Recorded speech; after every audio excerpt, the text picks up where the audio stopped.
بھوک کے حکم اور اس کی فضیلت میں اختلاف رائے اور لوگوں کے احوال کا اختلاف۔ جاننا چاہیے کہ تمام امور اور اخلاق میں اعتدال اور درجہ وسطی مطلوب ہے، جیسا کہ حدیث میں ہے خیر الامور اوسطها، بہترین امور درمیانی ہوتے ہیں۔ اور یہاں مترجم نے حاشیے میں لکھا ہے کہ یہ روایت پہلے بھی گزری ہے، اور یہاں مترجم کا حاشیہ ختم ہوتا ہے۔ طرفین یعنی افراط و تفرید دونوں مذموم ہیں۔ بھوک کی فضیلت پر جو کچھ ہم نے لکھا ہے اس سے یہ سمجھا جا سکتا ہے کہ بھوک میں افراط مطلوب ہے، حالانکہ قطعاً ایسا نہیں ہے، بلکہ شریعت کے حکیمانہ اصرار اس نوعیت کے ہیں کہ جن امور میں طبیعت انتہا کی طالب ہوتی ہے اور ان میں کچھ فساد ہوتا ہے تو ان امور سے مبالغے کے ساتھ منع کیا جاتا ہے، یہاں تک کہ جاہل بھی یہ سمجھ لے کہ شریعت کا مقصود طبیعت کے خلاف عمل کرانا ہے۔ صرف عالم یہ بات سمجھتا ہے کہ منع میں مبالغے سے مقصود اعتدال ہے، کیونکہ وہ یہ بات جانتا ہے کہ طبع پر شکم سیری غالب ہے اور اس سلسلے میں لوگ درجہ تفرید تک پہنچے ہوئے ہیں۔ مناسب یہی ہے کہ بھوک کے زیادہ سے زیادہ فضائل بیان کیے جائیں اور شکم سیر سے مبالغے کے ساتھ روکا جائے تاکہ طبیعت اعتدال پر آ جائے۔ طبع کو بالکلیہ ختم کرنا ممکن نہیں ہے، البتہ اسے اعتدال پر لانا ممکن ہے۔ چنانچہ اگر کوئی خلاف طبع اسراف کرے تو شریعت اس کے عمل کی بھی مذمت کرتی ہے۔ مثلا شب بیداری اور روزے کے بے شمار فضائل احادیث میں وارد ہیں، لیکن جب حضرت صلی اللہ علیہ وسلم کو یہ معلوم ہوا کہ بعض لوگ ہمیشہ روزہ رکھتے ہیں اور تمام رات جاگتے ہیں تو انہیں منع فرمایا۔ اور یہاں مترجم نے حاشیے میں لکھا ہے کہ یہ روایت پہلے بھی گزر چکی ہے، اور یہاں مترجم کا حاشیہ ختم ہوتا ہے۔ آپ صلی اللہ علیہ وسلم کے منع فرمانے کا مقصد یہ تھا کہ لوگ اس سلسلے میں انتہا پسندی سے کام نہ لیں بلکہ اعتدال پر آ جائیں۔ اس اصولی گفتگو کے بعد یہ بات جان لینی چاہیے کہ کھانے کے سلسلے میں افضل اور معتدل طریقہ یہ ہے کہ اتنا کھائے جس سے نہ معدے میں ثقل پیدا ہو اور نہ بھوک کی تکلیف محسوس ہو۔ کھانے کا مقصد یہ ہے کہ آدمی کی زندگی باقی رہے اور اس کے جسم میں عبادت کے لیے قوت بہم رہے۔ معدے کی گرانی بھی عبادت کے لیے مانع ہے، اور معدے کا خالی ہونا بھی دل کو مشغول کرتا ہے۔ کھانا اتنا کھانا چاہیے کہ بھوک کی تکلیف بھی مٹ جائے اور غذا کا اثر بھی معلوم نہ ہو۔ اس طرح کھانے سے آدمی فرشتوں کے مشابہ ہو جاتا ہے، کیونکہ وہ غذا کی گرانی اور بھوک کی تکلیف دونوں سے ماورا ہیں۔ ان کی اقتدا ہی انسان کو اس درجہ کمال تک پہنچا سکتی ہے جو اس کی تخلیق کا مقصد ہے۔ اس درجہ اعتدال کے ایک طرف شکم سیری ہے اور دوسری جانب بھوک ہے، یہ دونوں ہی مہلک ہیں۔ ان دونوں سے بچ کر اعتدال کی راہ اختیار کرنے ہی میں زندگی کی بقا ہے۔ اس کی مثال ایسی ہے جیسے چونٹی کو گرم حلقہ کے درمیان چھوڑ دیا جائے، وہ جس طرف بھاگے گی موت اس کے سامنے آئے گی، کیونکہ چاروں طرف سے گرم ہے۔ اس کی ہلکی سی آنچ بھی اس ننھی سی جان کو ختم کر سکتی ہے، لیکن اگر وہ حلقے کے مرکز میں پڑی رہے اور ادھر ادھر نہ جائے تو آگ سے دور رہے گی اور اپنی زندگی کو محفوظ رکھ سکے گی۔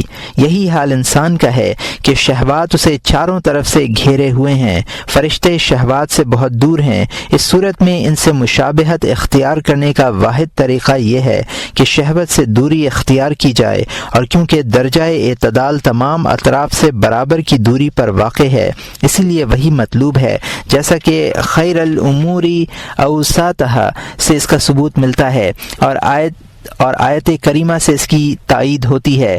کلوا واشربوا ولا تسرفوا، پارہ نمبر 8 رکوع نمبر 10 آیت نمبر 31، کھاؤ اور پیو اور حد سے مت نکلو۔ بھوک اور شکم سیری میں اعتدال۔ جب تک انسان کو بھوک کی تکلیف اور شکم سیری کی گرانی محسوس ہوتی رہے گی، عبادت میں دل جمعی حاصل نہیں ہوگی۔ عبادت اور فکر کو آسان بنانے کے لیے اور عمل پر یکساں قدرت حاصل کرنے کے لیے ضروری ہے کہ نہ انسان بھوکا رہے اور نہ شکم سیر ہو، لیکن کیونکہ انسان کا نفس ابتدا میں سرکش، شہوات کا شائق اور حد اعتدال سے دور ہوتا ہے، اس لیے اسے افراط و تفرید کے درمیان درمیانی نقطے پر لانے میں دشواری ہوتی ہے۔ اولاً منع کرنے میں مبالغے سے کام لیا جاتا ہے، مثلاً بھوک اور شکم سیری کے درمیانی درجے پر لانے کے لیے پہلا کام یہ ہونا چاہیے کہ نفس کو بھوکا رکھ کر خوب تکلیف پہنچائی جائے، جس طرح سرکش گھوڑے کو قابو میں رکھنے کے لیے اولاً بھوکا پیاسا رکھا جاتا ہے اور بہت زیادہ مارا پیٹا جاتا ہے۔ اس مرحلے سے گزرنے کے بعد گھوڑا قابو میں آ جاتا ہے اور اپنے مالک کی مرضی کا پابند ہو جاتا ہے۔ گھوڑا اپنی سرکشی چھوڑ دے اور قابو میں آ جائے تو اسے بھوکا پیاسا رکھنے اور دیگر جسمانی اذیتیں پہنچانے کی ضرورت نہیں رہتی۔ مرشد بھی اپنے مریدین کے ساتھ یہی سلوک کرتا ہے اور انہیں ایسے کام بتلاتا ہے جنہیں وہ خود نہیں کرتا، مثلاً انہیں بھوکا رہنے اور شہوات ترک کرنے کے لیے کہتا ہے، حالانکہ نہ خود بھوکا رہتا ہے اور نہ شہوات سے کلی طور پر لا تعلق رہتا ہے، بلکہ بعض اوقات غذا کے بعد فواکہ یعنی پھل فروٹ سے بھی شوق کر لیتا ہے اور دیگر لذات و شہوات سے حظ اٹھا لیتا ہے، کیونکہ اس کا نفس مرتاز ہے۔ اب اسے مزید ریاضت اور تربیت دینے کی ضرورت نہیں ہے، لیکن کیونکہ نفس پر عام حالات میں حرص، شہوت، سرکشی اور عبادت سے تساہل کا غلبہ رہتا ہے، اس لیے اس کے لیے زیادہ بہتر بھوک ہے تاکہ وہ اس کی تکلیف محسوس کرتا رہے اور منکسر ہو جائے اور انکسار سے درجہ اعتدال پر آئے، یعنی غذا میں میانہ روی اختیار کرے۔ راہ آخرت کے سالکین میں صرف دو ہی شخص بھوکا رہنے سے باز رہتے ہیں، ایک صدیق اور دوسرا فریب خوردہ احمق۔ صدیق کو بھوکا رہنے کی ضرورت اس لیے نہیں کہ اس کا نفس صراط مستقیم پر گامزن ہے اور حق کی طرف چلنے میں وہ بھوک کے کوڑے کھانے سے بے نیاز ہے۔ احمق اس لیے بھوکا نہیں رہتا کہ وہ اپنے بارے میں گمان رکھتا ہے کہ وہ صدیق ہے اور اس کا نفس کسی ریاضت یا تادیب کا محتاج نہیں ہے۔ یہ فریب عظیم ہے اور بیشتر لوگ اس فریب میں مبتلا نظر آتے ہیں۔ نفس کی مکمل تادیب مشکل ہی سے ہوتی ہے۔ عام طور پر ہوتا یہ ہے کہ لوگ صدیقین کے احوال کا اپنے نفسوں پر انطباق کرنے لگتے ہیں، خواہ وہ انطباق صحیح ہو یا غلط، اور صدیقین کی طرح خود بھی اسباب سے بے نیازی برتنے لگتے ہیں۔ اس کی مثال ایسی ہے جیسے کوئی بیمار کسی تندرست آدمی کو کوئی چیز کھاتے ہوئے دیکھے اور یہ جانے بغیر کہ وہ چیز صحت مند کے لیے مفید اور بیمار کے لیے مضر ہے، خود بھی کھانے بیٹھ جائے۔ اس بیمار کے متعلق کہا جائے گا کہ وہ نادان ہے اور ہلاکت کی طرف جا رہا ہے۔ غذا مقصود نہیں، مجاہدہ مقصود ہے۔ یہ حقیقت ہے کہ غذا میں جنس، وقت اور مقدار کی تخصیص بذات خود مقصود نہیں ہے، بلکہ یہ سرکش اور نافرمان نفس کے خلاف ایک مجاہدہ ہے۔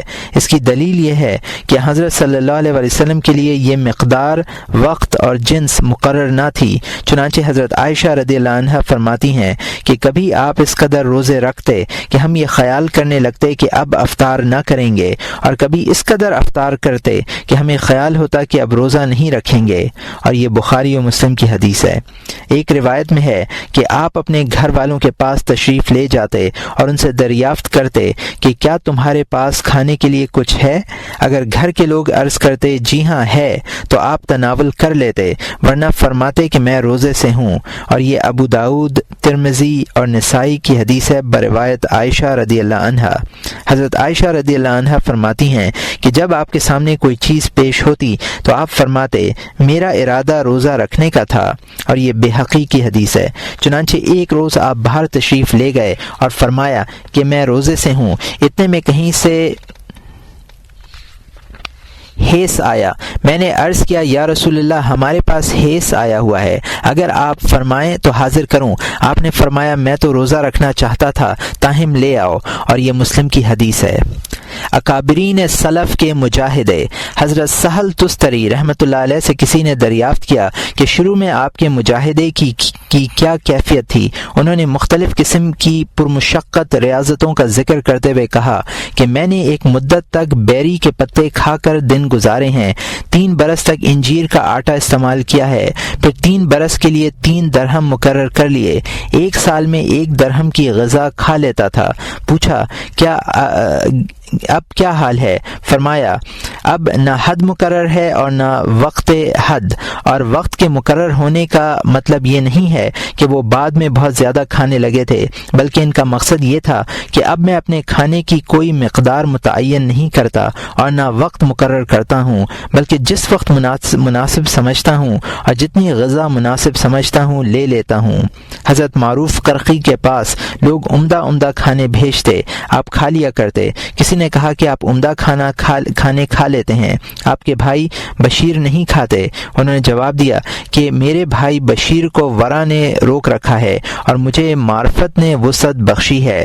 میں اللہ کا مہمان ہوں، جیسا کھانا وہ مجھے کھلاتا ہے کھا لیتا ہوں، جب بھوکا رکھتا ہے صبر کرتا ہوں، نہ مجھے اعتراض کا حق ہے، نہ انکار کی جرت اور نہ طلب کا یارہ۔ ایک مرتبہ ابراہیم بن ادہم رحمۃ اللہ علیہ نے اپنے کسی بھائی کو چند درہم مکھن، شہد اور روٹی خریدنے کے لیے دیے۔ کسی نے کہا اے ابو اسحاق، یہ چیزیں آپ کھائیں گے؟ انہوں نے فرمایا کیوں نہیں؟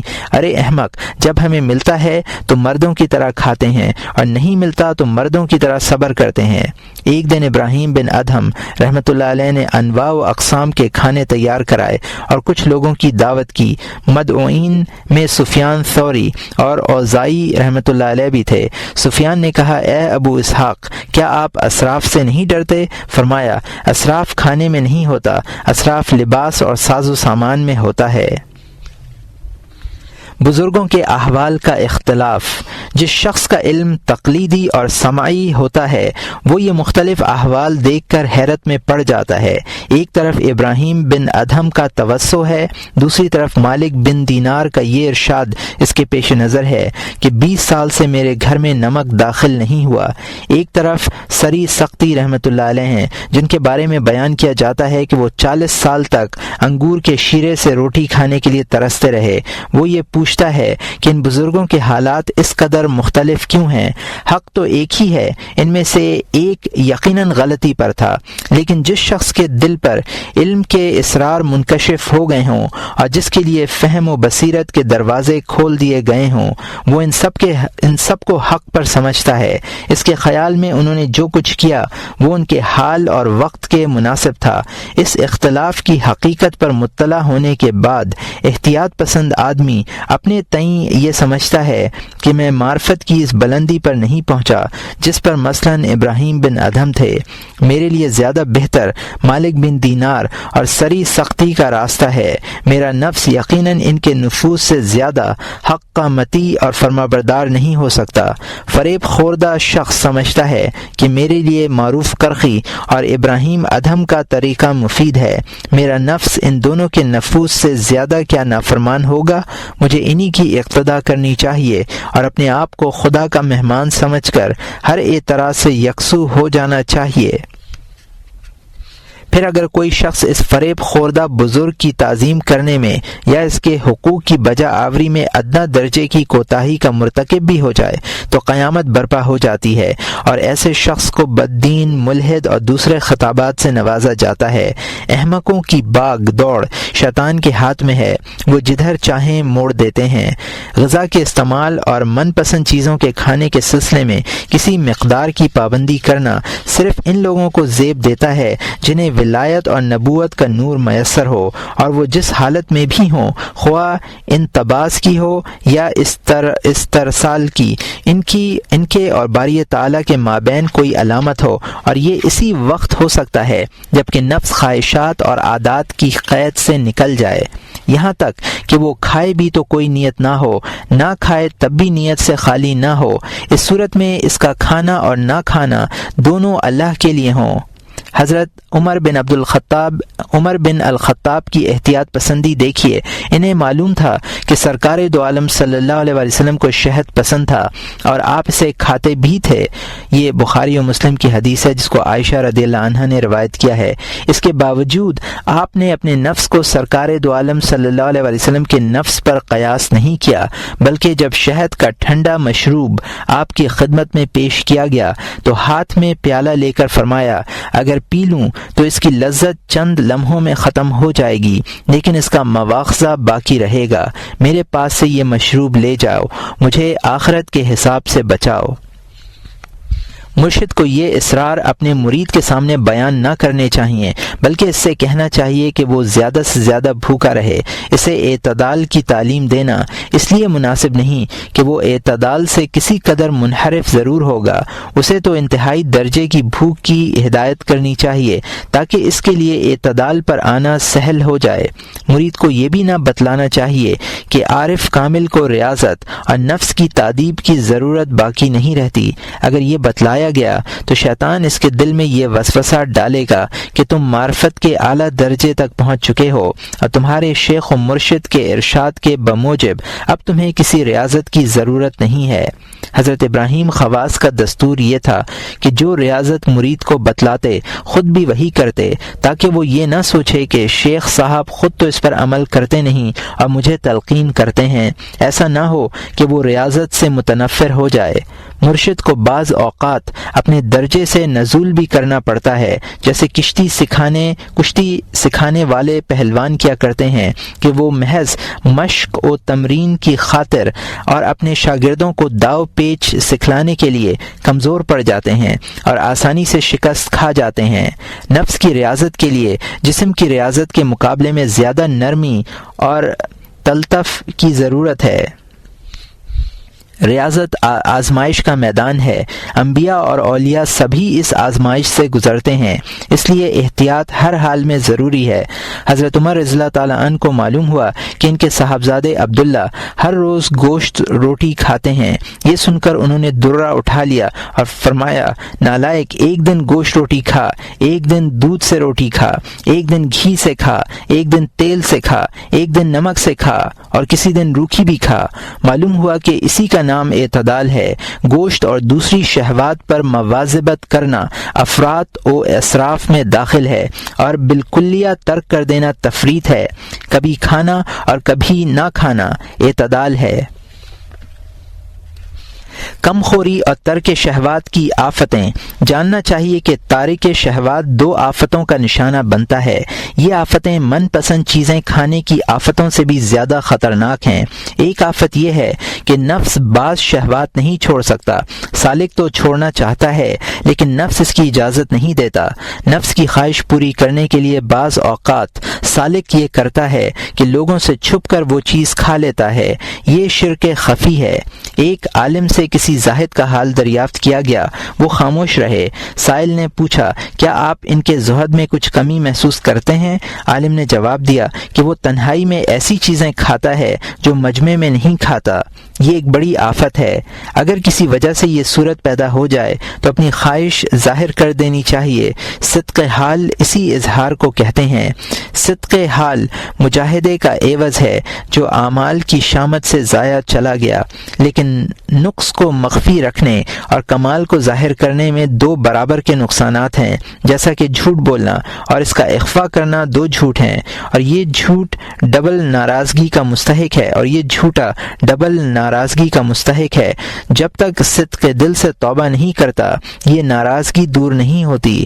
منافقین کو سخت تر عذاب میں مبتلا کیے جانے کی وجہ یہ بھی ہے، جیسا کہ باری تعالیٰ کا ارشاد ہے، ان المنافقین فی الدرک الاسفل من النار، پارہ نمبر 7 رکوع نمبر 17 آیت نمبر 145۔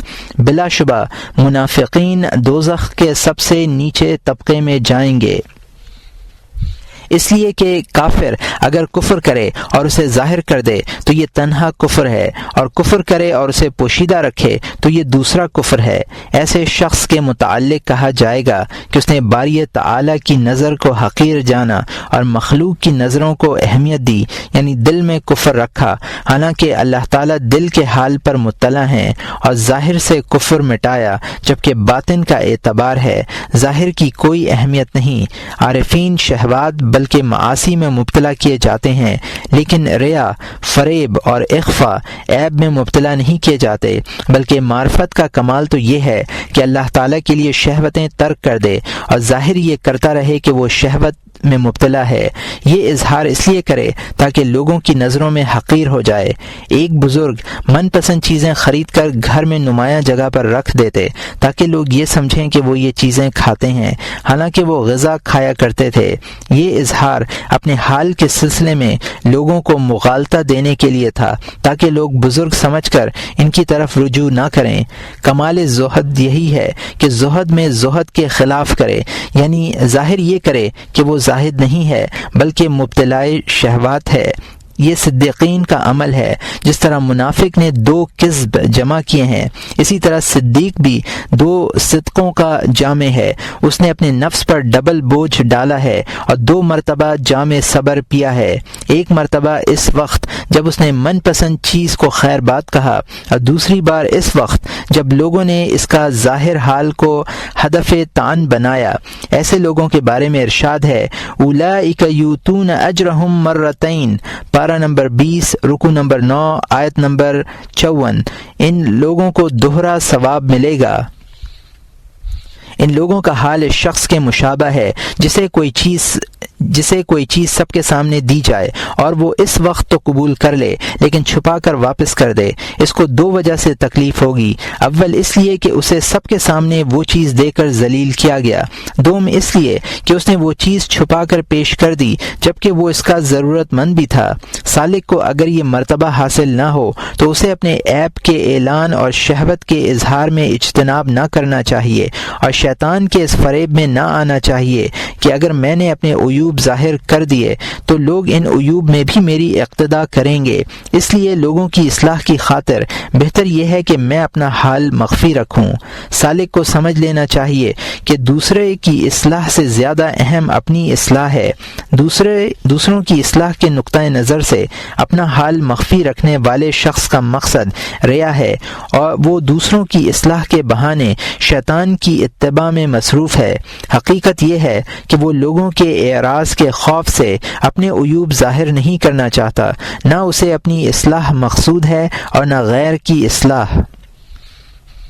دوسری آفت یہ ہے کہ سالک ترک شہوات پر عملاً قادر تو ہے لیکن اسے زاہد مشہور ہونے کا شوق ہے، اور وہ اس بات سے خوش ہوتا ہے کہ لوگ اسے عفیف کہیں۔ یہ سالک ایک ضعیف شہوت یعنی کھانے کی شہوت کا تارک ضرور ہے، لیکن اس سے زیادہ بری شہوت میں مبتلا ہے، اور وہ ہے شہرت کی طلب اور عزت و جاہ کی خواہش۔ یہ ایک شہوت خفیہ ہے۔ مبتلا بہ کو بہت دیر میں اپنے مبتلا ہونے کا احساس ہوتا ہے۔ اس شہوت کا ختم کرنا کھانے کی شہوت ختم کرنے کے مقابلے میں زیادہ ضروری اور اہم ہے۔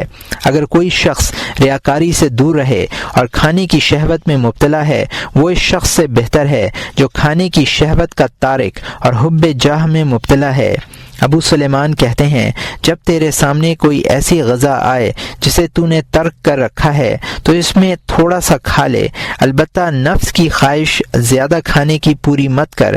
اس طرح نفس کی دونوں شہوتیں ختم ہوں گی، کھانے کی شہوت بھی اور شہرت کی شہوت بھی۔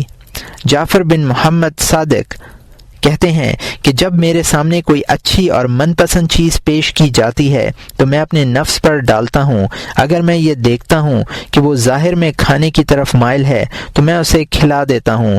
منع کرنے سے بہتر کھلانا ہے۔ اگر وہ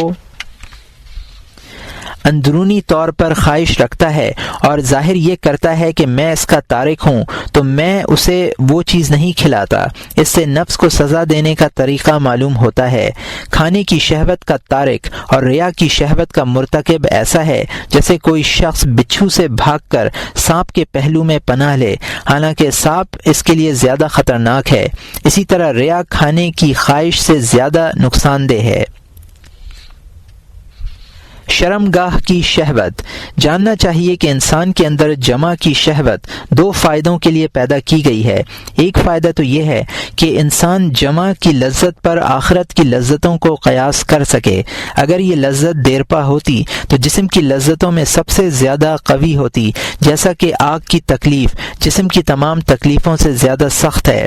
لوگوں کو ابدی سعادت حاصل کرنے کے لیے ترغیب و ترہیب کی ضرورت ہے، اور یہ ضرورت مکمل طور پر اسی وقت پوری ہوتی ہے جب کسی محسوس تکلیف یا محسوس ادراک کیے جانے والی لذت کو اس کا ذریعہ بنایا جائے۔ جمع کا دوسرا فائدہ یہ ہے کہ انسانی نسل باقی رہے۔ یہ دو فائدے ہیں، لیکن اس میں ایسی بڑی آفتیں بھی موجود ہیں کہ اگر آدمی اپنے آپ پر قابو نہ رکھے اور اس شہوت کو اعتدال میں نہ کرے تو ان آفتوں کی وجہ سے دنیا بھی کھو دے اور دین بھی ضائع کر دے۔ قرآن کریم کی اس آیت میں ربنا ولا تحملنا ما لا طاقت لنا بہ، پارہ نمبر 3 رکوع نمبر 8 آیت نمبر 286، اے ہمارے رب اور ہم پر ایسا بار نہ ڈالیے۔ بعض علماء نے اس چیز سے جس کی طاقت نہ ہو شہوت جمع کی شدت مراد لی ہے، اور قرآن کریم کی اس آیت ومن شر غاسق اذا وقب، پارہ نمبر 30 رکوع نمبر 8 رکوع نمبر 38 آیت نمبر 30، اور پناہ مانگتا ہوں اندھیری رات کے شر سے جب وہ رات آ جائے، کے بارے میں حضرت عبداللہ ابن عباس رضی اللہ تعالیٰ عنہ فرماتے ہیں کہ اس میں اعلی تناسل کے کھڑے ہونے سے پناہ مانگی گئی ہے۔ بعض لوگوں نے اسے حضرت عبداللہ بن عباس کے بجائے حضرت صلی اللہ علیہ وسلم کی طرف بھی منسوب کیا ہے، اور یہاں مترجم نے حاشیے میں لکھا ہے کہ مجھے اس کی اصل نہیں ملی، اور یہاں مترجم کا حاشیہ ختم ہوتا ہے۔ اس کی تفسیر میں یہ بھی کہا گیا ہے کہ اس سے مراد دخول کے وقت اعلی تناسل کا کھڑا ہونا ہے، اور یہ حقیقت بھی ہے کہ جب آدمی اپنے جوش کی معراج پر ہو تو اس کی 2/3 عقل رخصت ہو جاتی ہے۔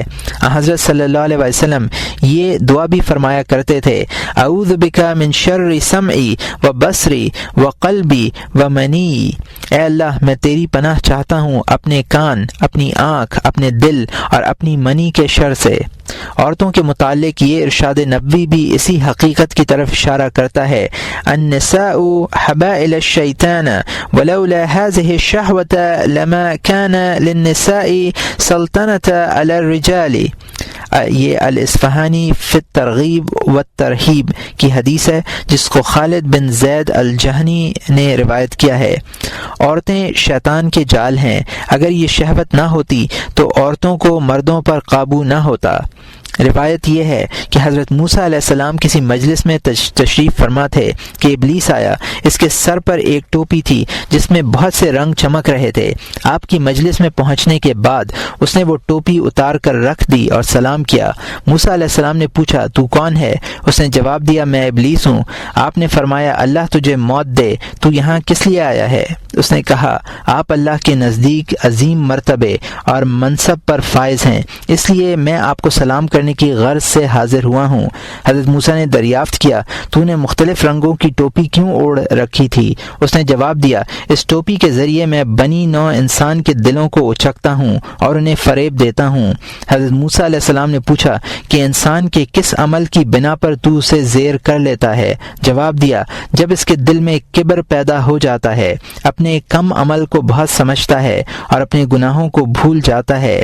میں 3 باتوں سے آپ کو خبردار کرتا ہوں، ایک یہ کہ کسی اجنبی عورت کے ساتھ خلوت میں مت رہنا۔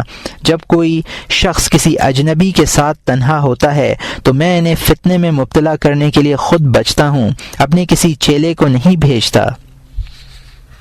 دوسری بات یہ کہ جو عہد کریں اسے پورا کریں۔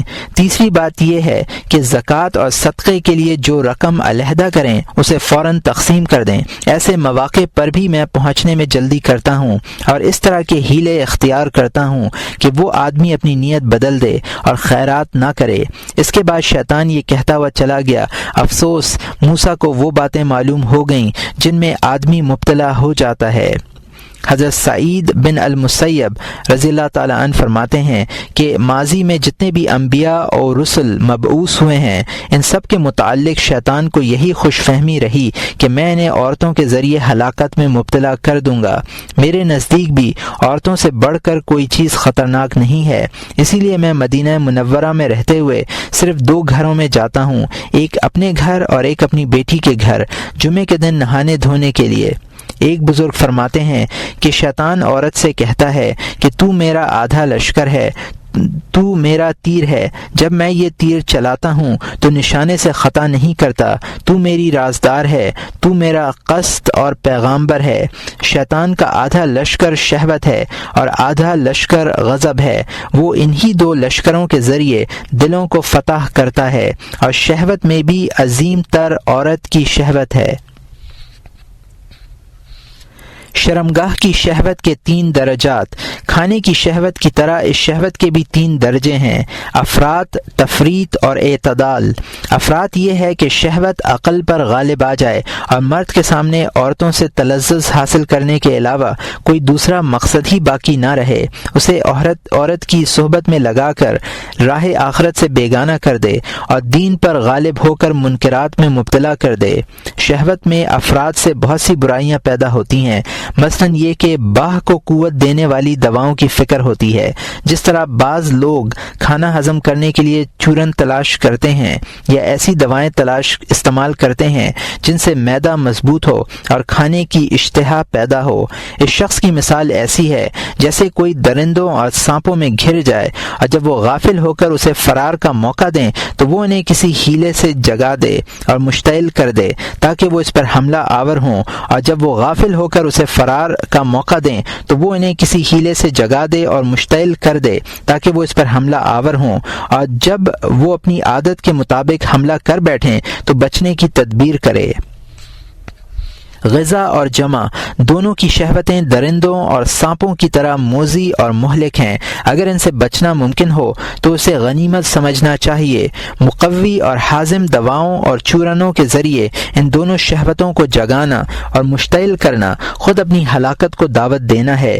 اب اگر یہ اعتراض کیا جائے کہ آپ باہ کو تقویت دینے والی دواؤں کو برا کہتے ہیں، حالانکہ اس حدیث میں سرکار دو عالم صلی اللہ علیہ وسلم کا یہ ارشاد نقل کیا گیا ہے کہ میں نے جبرائیل علیہ السلام سے ضعف باہ کی شکایت کی تو انہوں نے ہریسہ تجویز کیا، اور یہاں مترجم نے حاشیے میں لکھا ہے کہ یہ روایت موضوع ہے اور اس کی تخریج عقیلی نے کتاب الضعفاء میں اور طبرانی نے اوسط میں کی ہے۔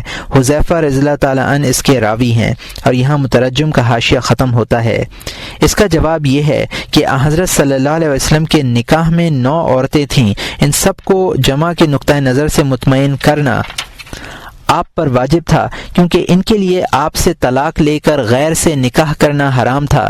آپ نے اسی لیے قوت چاہی تھی کہ اپنی تمام منکوحہ ازواج کی ضرورت پوری فرما سکیں۔ شہوت میں افراد کی وجہ سے بعض گمراہوں کو عشق و محبت میں بھی گرفتار ہونا پڑتا ہے۔ ایسے لوگ یہ نہیں جانتے کہ جمع کا مقصد تلذذ نہیں ہے بلکہ کچھ اور ہے، وہ اس کے اصل مقصد سے ناواقف ہیں اور اس بہیمانہ قوت میں جانوروں پر سبقت لے گئے ہیں۔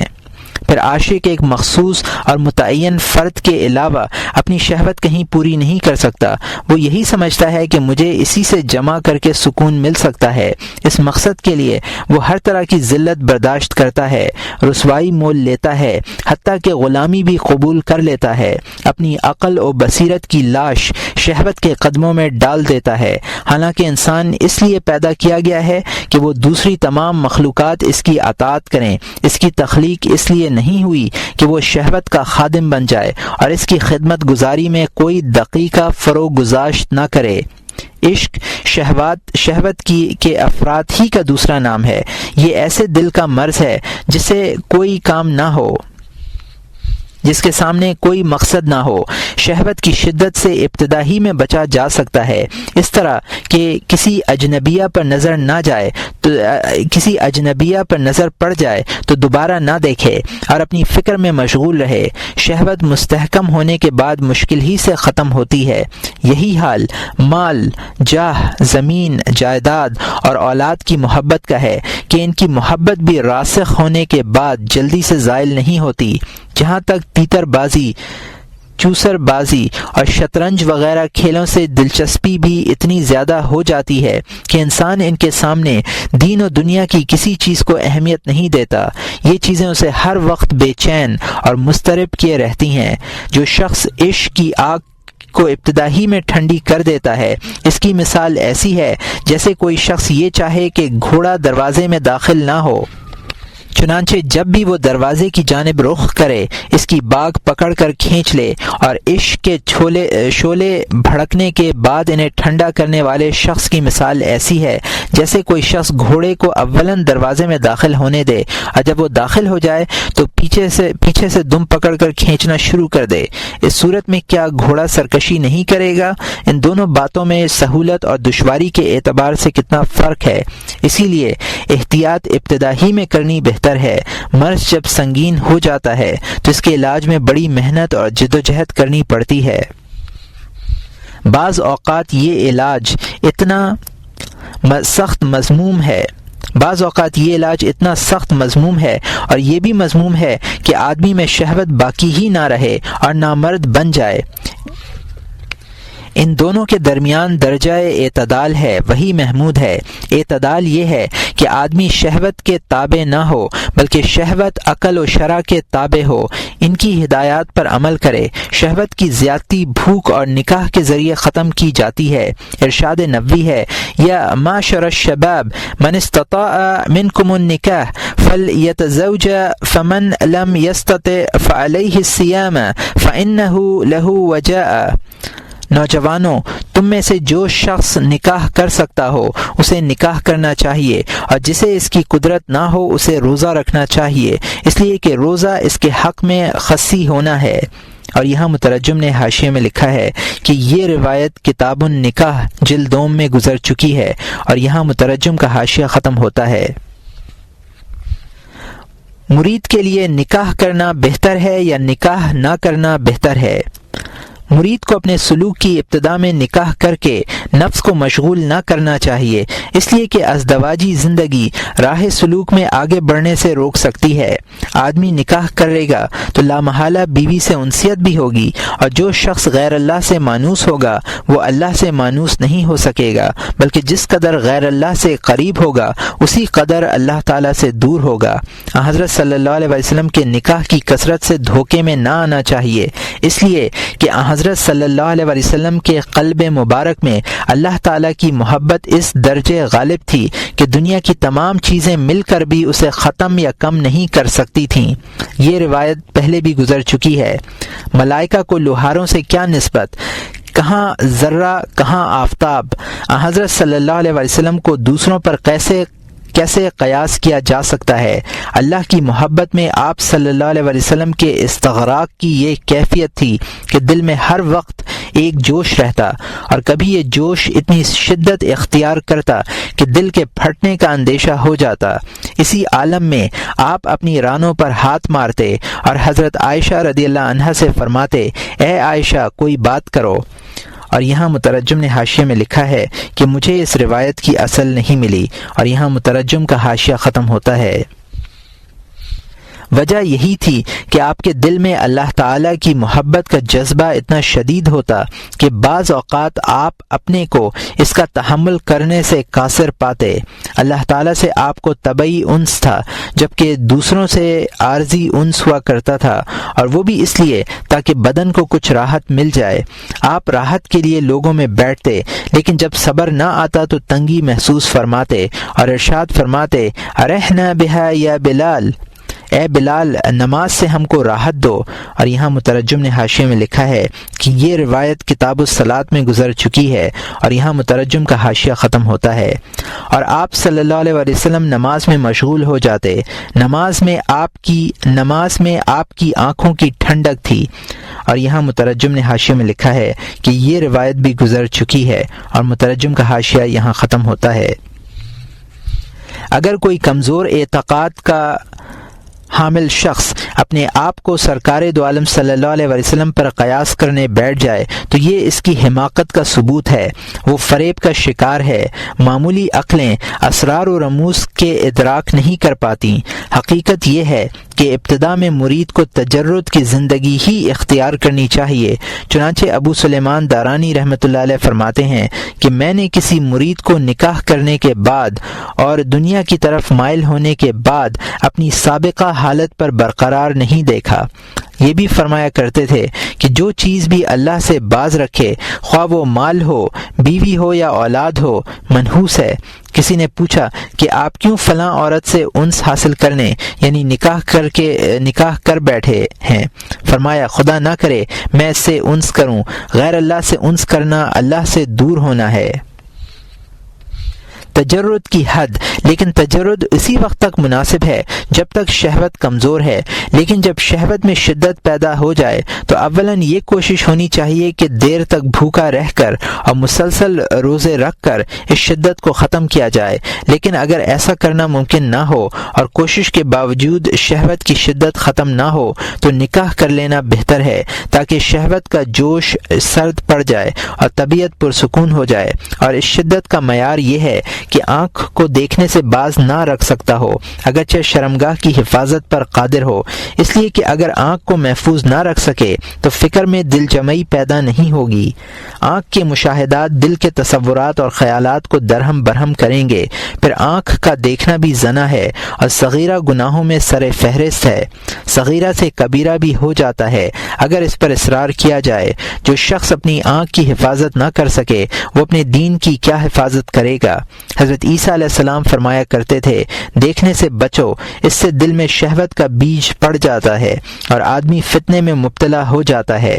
حضرت سعید بن جبیر رضی اللہ تعالیٰ عنہ فرماتے ہیں کہ حضرت داؤد علیہ السلام صرف نظر کے باعث فتنے میں مبتلا ہوئے، اسی لیے انہوں نے اپنے بیٹے حضرت سلیمان علیہ السلام کو یہ نصیحت فرمائی کہ اے بیٹے، شیر اور سانپ کے پیچھے چلے جانا لیکن عورت کے پیچھے مت چلنا۔ حضرت یحییٰ علیہ السلام سے کسی نے پوچھا زنا کی ابتدا کیسے ہوتی ہے؟ فرمایا دیکھنے سے اور تمنا کرنے سے۔ فضیل رحمۃ اللہ علیہ فرماتے ہیں کہ شیطان نے دیکھنے کو اپنی پرانی کمان اور خطا نہ کرنے والا تیر قرار دیا ہے۔ اس سلسلے میں رسول اللہ صلی اللہ علیہ وسلم کے کچھ ارشادات حسب ذیل ہیں: النظرۃ سہام مسموم من سہام ابلیس فمن ترکها خوفا من اللہ تعالی اعطاہ اللہ تعالی ایمانا یجد حلاوتها فی قلبہ۔ اور یہاں مترجم نے حاشیے میں لکھا ہے کہ یہ روایت بھی پہلے گزر چکی ہے، اور یہاں مترجم کا حاشیہ ختم ہوتا ہے۔ ترجمہ: دیکھنا ابلیس کے تیروں میں سے ایک زہریلا تیر ہے۔ جو شخص خدا کے خوف سے نظر بازی ترک کرے گا اسے اللہ تعالیٰ ایسا ایمان عطا کرے گا جس کی حلاوت وہ اپنے دل میں محسوس کرے گا۔ ما ترکت بعدی فتنۃ ادر علی الرجال من النساء، یہ بخاری و مسلم کی حدیث ہے جس کو اسامہ بن زید رضی اللہ تعالیٰ عنہ نے روایت کیا ہے۔ میں نے اپنے بعد مردوں کے لیے عورتوں سے زیادہ نقصان دہ کوئی فتنہ نہیں چھوڑا۔ اتقوا فتنة الدنیا و فتنة النساء فإن اول فتنة بنی اسرائیل كانت من قبل النساء، یہ مسلم کی حدیث ہے جس کو ابو سعید الخدری رضی اللہ تعالیٰ عنہ نے روایت کیا ہے۔ دنیا اور عورتوں کے فتنے سے بچو، اس لیے کہ بنی اسرائیل کا پہلا فتنہ عورتوں ہی کا برپا کیا ہوا تھا۔ اللہ تعالیٰ فرماتے ہیں قل للمؤمنین یغضوا من ابصارہم، پارہ نمبر 18 رکوع نمبر 10 آیت نمبر 30۔ آپ مسلمان مردوں سے کہہ دیجئے کہ وہ اپنی نگاہیں نیچی رکھیں۔ سرکار دو عالم صلی اللہ علیہ وسلم کا ارشاد ہے لِكُلِّ ابن آدم خطأ من الزنا فالعیتان تزتیان وزناهما النظر والیدان تزنیان وزناهما البطش والرجلان تزنیان وزناهما المشی والفم یزنی وزناه القلب والقلب بهم او یتمنی ویصدق ذلك الفرج او بکذبه۔ یہ مسلم اور بحقی کی حدیث ہے جس کو ابو ہریرہ رضی اللہ تعالیٰ عنہ نے اور بخاری میں ابن عباس رضی اللہ تعالیٰ عنہ نے روایت کیا ہے۔ ہر آدمی کو زنا سے کچھ نہ کچھ واسطہ پڑتا ہے، اس لیے کہ آنکھیں زنا کرتی ہیں اور ان کا زنا دیکھنا ہے، دونوں ہاتھ زنا کرتے ہیں اور ان کا زنا پکڑنا ہے، اور دونوں پاؤں زنا کرتے ہیں اور ان کا زنا چلنا ہے، منہ زنا کرتا ہے اور اس کا زنا بوسہ ہے، دل ارادہ اور آرزو کرتا ہے اور شرمگاہ اس ارادے کی تائید کرتی ہے یا تکذیب کر دیتی ہے۔ حضرت سلمہ رضی اللہ عنہا فرماتی ہیں کہ ایک مرتبہ نابینا صحابی ابن مکتوم نے رسول اللہ صلی اللہ علیہ وسلم کی خدمت اقدس میں باریابی کی اجازت چاہی۔ اس وقت آپ کے پاس میں اور میمونہ بیٹھی ہوئی تھیں۔ آپ نے فرمایا پردہ کر لو۔ ہم نے عرض کیا یا رسول اللہ وہ تو نابینا ہیں۔ فرمایا اس سے کیا فرق پڑتا ہے، تم تو انہیں دیکھ سکتی ہو۔ اور یہ ابو داؤد، نسائی اور ترمذی کی حدیث ہے۔ اس روایت سے ثابت ہوتا ہے کہ عورتوں کے لیے نابینا مردوں کے ساتھ بیٹھنا بھی جائز نہیں ہے، جیسا کہ عام تقاریب میں اس طرح کا رواج ہے کہ نابینا مردوں سے عورتیں پردہ نہیں کرتیں۔ اسی طرح نابینا کے لیے کسی عورت کے ساتھ خلوت میں رہنا بھی حرام ہے۔ عورتوں کو مردوں سے بات چیت کرنے اور انہیں دیکھنے کی اجازت محض ضرورت کی وجہ سے دی گئی ہے۔ بلا ضرورت کسی عورت کے لیے یہ بات جائز نہیں کہ وہ کسی مرد سے بولے یا اس پر نظر ڈالے۔ نوعمر لڑکوں سے دلچسپی۔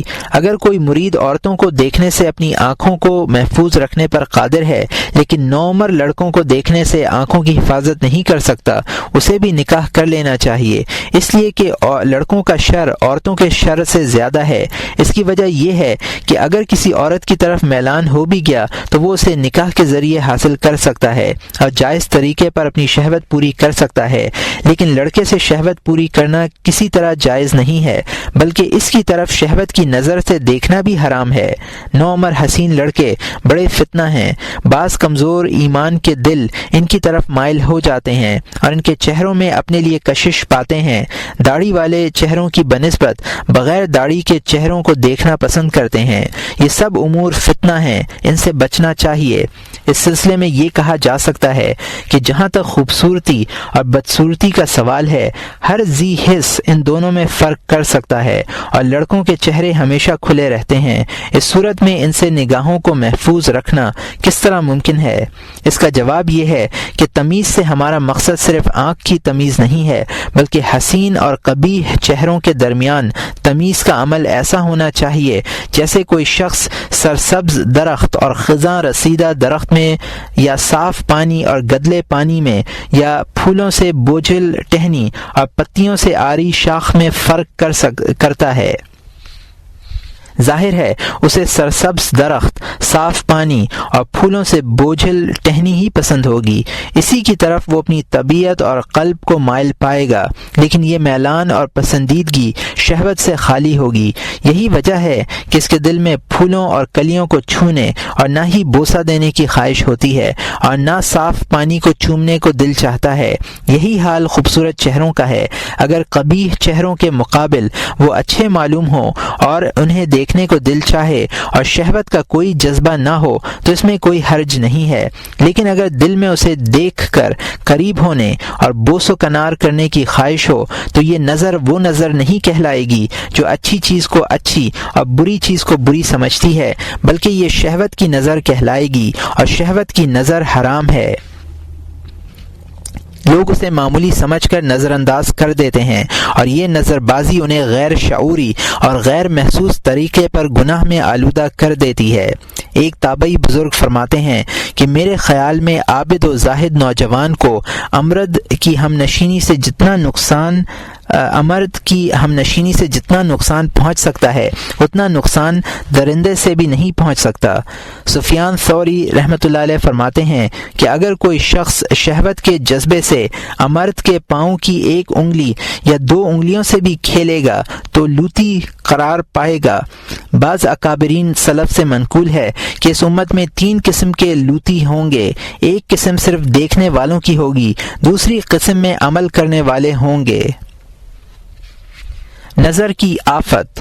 اس سے معلوم ہوا کہ نظر کی آفت بڑی زبردست ہے، اس لیے اگر کوئی مرید اپنی نظر نیچی رکھنے، فکر کو منضبط اور مجتمع رکھنے سے قاصر ہو جائے تو اسے نکاح کے ذریعے اپنی شہوت دور کر لینی چاہیے، اس لیے کہ بعض لوگوں میں شہوت کی شدت بھوکا رہنے سے زائل نہیں ہوتی۔ ایک بزرگ اپنا واقعہ بیان کرتے ہیں کہ ارادت و سلوک کی ابتدا میں مجھ پر شہوت کا غلبہ ہوا۔ میں نے اللہ تعالیٰ کی بارگاہ میں آہوزاری کی، اس کے غلبے سے نجات پانے کی درخواست کی۔ رات کو میں نے خواب میں دیکھا کہ ایک شخص مجھ سے میری کیفیت دریافت کر رہا ہے۔ میں نے اسے اپنے حال سے آگاہ کیا۔ اس نے مجھے اپنے قریب بلایا اور میرے سینے پر ہاتھ رکھا۔ میں نے اس کے ہاتھ کی ٹھنڈک اپنے دل میں اور اپنے تمام بدن میں محسوس کی۔ صبح اٹھا تو وہ کیفیت ختم ہو چکی تھی جس میں مبتلا تھا۔ اس طرح 1 سال گزر گیا۔ اس کے بعد پھر شہوت کا غلبہ ہوا۔ اس مرتبہ بھی میں نے اللہ رب العزت کی پناہ مانگی اور نجات چاہی۔ چنانچہ رات کو خواب میں دیکھا کہ ایک صاحب میرے پاس آئے ہیں اور مجھ سے پوچھ رہے ہیں کہ کیا تم اس کیفیت سے نجات پانا چاہتے ہو؟ میں نے کہا ہاں۔ انہوں نے کہا لیکن اس کے لیے میں تمہارا سر قلم کر دوں گا۔ میں اپنی حالت سے اس قدر بیزار تھا کہ میں نے اپنا سر کٹوانا منظور کر لیا۔ چنانچہ انہوں نے نور کی تلوار نکالی اور میرا سر اڑا دیا۔ صبح آنکھ کھلی تو وہ کیفیت باقی نہیں رہی تھی۔ 1 سال تک ٹھیک رہا۔ اس کے بعد پھر وہی کیفیت ہوئی۔ اس مرتبہ کچھ زیادہ ہی شدت سے حملہ ہوا۔ آہوزاری کی، توبہ و استغفار کیا۔ خواب میں دیکھا کہ ایک صاحب میرے سینے اور پہلو کے درمیان کھڑے ہوئے مجھ سے مخاطب ہیں کہ تو کب تک اپنی شہوت کے خاتمے کی درخواست کرتا رہے گا جبکہ اللہ کو ایسا منظور نہیں ہے۔ میں نے صبح کو بیدار ہونے کے بعد نکاح کیا۔ اس طرح مجھے شہوت کی مصیبت سے رہائی نصیب ہوئی۔ اب الحمدللہ میں صاحب اولاد ہوں۔ مرید کا مقصد نکاح۔ مرید نکاح بھی کرے تو اس کے پیش نظر ارادت ضرور ہونی چاہیے، یعنی نکاح کی نیت اچھی ہو، اچھے اخلاق اور اچھا کردار پیش نظر ہو، اور نکاح کے بعد واجب حقوق کی ادائیگی کا عزم ہو اور اس عزم کو عملی جامہ بھی پہناتا ہو۔ کتاب النکاح میں ہم نکاح کے مقاصد پر روشنی ڈال چکے ہیں، یہاں اعادے کی ضرورت نہیں ہے۔ ارادہ و نیت میں سچا ہونے کی علامت یہ ہے کہ جب کسی دیندار اور غریب عورت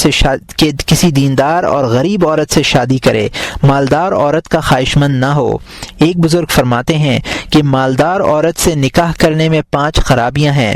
اول، مہر کی زیادتی، دوم، رخصت میں تاخیر، سوم، خدمت سے اعراض، چہارم، اخراجات کی کثرت، پنجم، اگر طلاق دینا چاہے تو مال کی حرص مانے بنے۔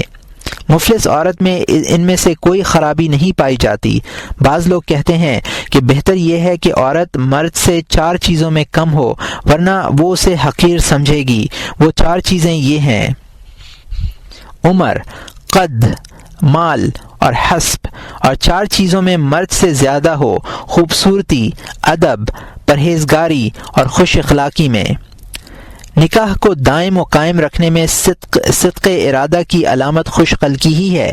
ایک مرید نے نکاح کیا اور اپنی بیوی کی اس قدر خدمت کی کہ وہ خود شرمسار ہو گئی اور اپنے والد سے بطور شکایت کہنے لگی کہ میں اس شخص کے بارے میں انتہائی حیرت زدہ ہوں۔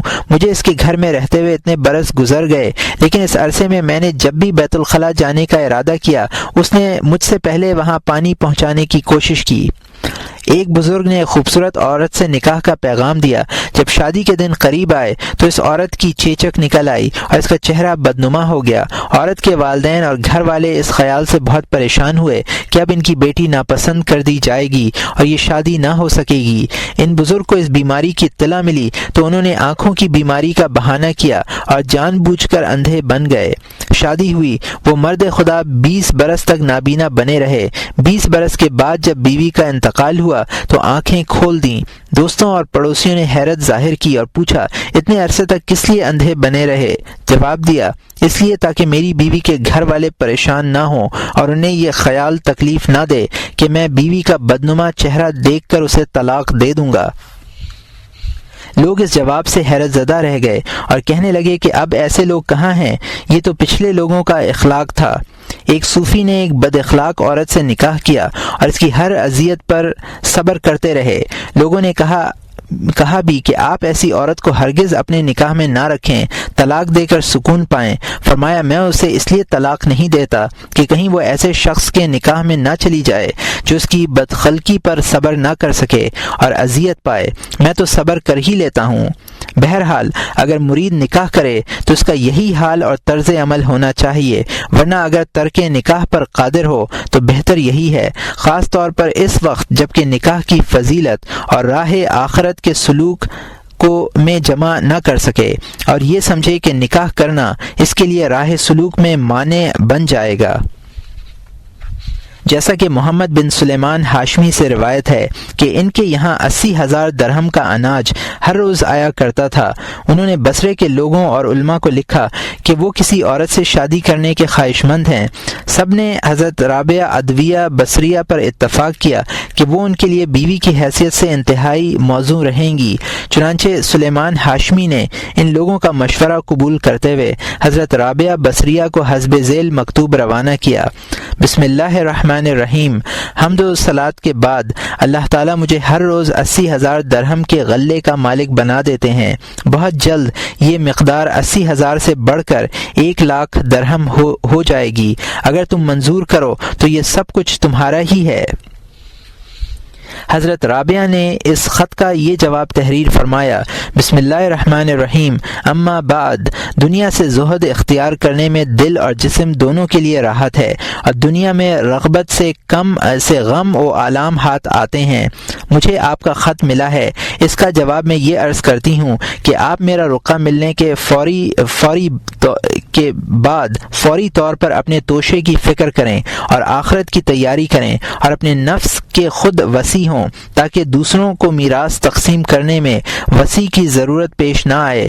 تمام عمر روزہ رکھیے، موت کے وقت افطار کیجیے۔ جہاں تک میری کیفیت ہے وہ یہ ہے کہ اللہ تعالیٰ نے آپ کو جس قدر مال عطا کیا ہے، اگر اس سے 1000 گنا زیادہ بھی مجھے میسر ہو تو میں خوش نہ ہوں، کیونکہ مجھے یہ منظور نہیں کہ میں ایک لمحے کے لیے بھی اللہ تعالیٰ سے غافل ہوں۔ اس خط میں اسی حقیقت کی طرف اشارہ کیا گیا ہے کہ اللہ تعالیٰ سے مشغول کرنے والی ہر چیز خسارے کا باعث ہے، اس لیے مرید کو اپنے دل اور کیفیت قلب کو پیش نظر رکھنا چاہیے۔ اس لیے مرید کو اپنے حال اور کیفیت قلب کو پیش نظر رکھنا چاہیے۔ اگر اسے مجرد رہنا اچھا معلوم ہو تو مجرد ہی رہے، اور مجرد رہنے سے عاجز ہو تو نکاح کر لینا بہتر ہے۔ خواہش نکاح کا علاج۔ نکاح کی خواہش مرید کے لیے ایک مرض ہے، اور اس مرض کے 3 علاج ہیں: بھوکا رہنا، نگاہیں نیچی رکھنا، اور کسی ایسے کام میں مشغول ہونا جو قلب پر غالب آ جائے اور اس کی موجودگی میں کوئی دوسری خواہش پیدا نہ ہو۔ اگر ان تینوں دواؤں سے کام نہ چلے تو سمجھو کہ یہ مرض نکاح ہی سے دور ہو سکتا ہے۔ یہی وجہ ہے کہ اکابرین سلف نکاح میں عجلت کرتے اور اپنی لڑکیوں کی شادی جلد سے جلد کرنے کی کوشش کرتے۔ حضرت سعید بن المسیب رضی اللہ تعالیٰ عنہ فرماتے ہیں کہ شیطان کسی شخص سے مایوس نہیں ہوا اگر کوئی ایسا سخت جان ملا بھی تو اسے عورتوں کا جال پھینک کر مغلوب کر لیا۔ حضرت سعید بن المسیب رضی اللہ تعالیٰ عنہ کی عمر جس وقت 84 برس کی ہو گئی، ایک آنکھ کی بینائی جاتی رہی اور دوسری آنکھ کو بھی رتوندے کی شکایت لاحق ہوئی، اس وقت بھی یہی کہا کرتے تھے کہ مجھے سب سے زیادہ خطرہ عورتوں سے ہے۔ عبداللہ بن وداع کہتے ہیں کہ میں حضرت سعید بن المسیب رضی اللہ تعالیٰ عنہ کی خدمت میں حاضری دیا کرتا تھا۔ چند روز اس معمول میں فرق آیا۔ اس غیر حاضری کے بعد مجلس میں پہنچا تو انہوں نے چند روز تک نہ آنے کا سبب دریافت کیا۔ میں نے عرض کیا میری بیوی کا انتقال ہو گیا تھا اس لیے نہ آ سکا۔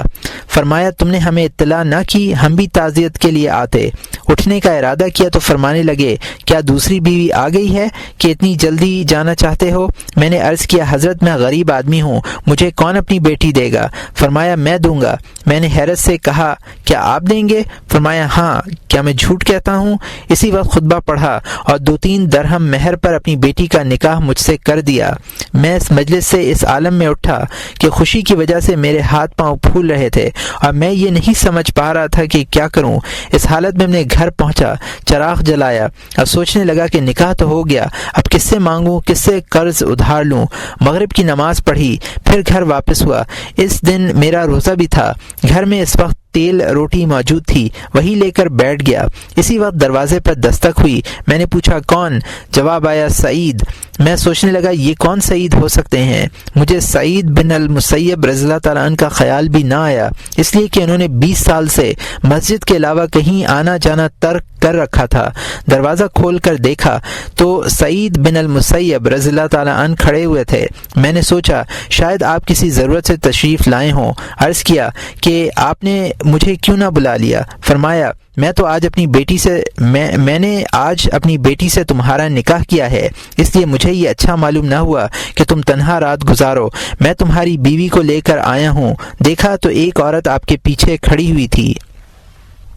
آپ نے اس کا ہاتھ پکڑ کر دروازے کے اندر داخل کیا، وہ شرم کی وجہ سے اپنے اوپر قابو نہ رکھ سکی اور گر پڑی۔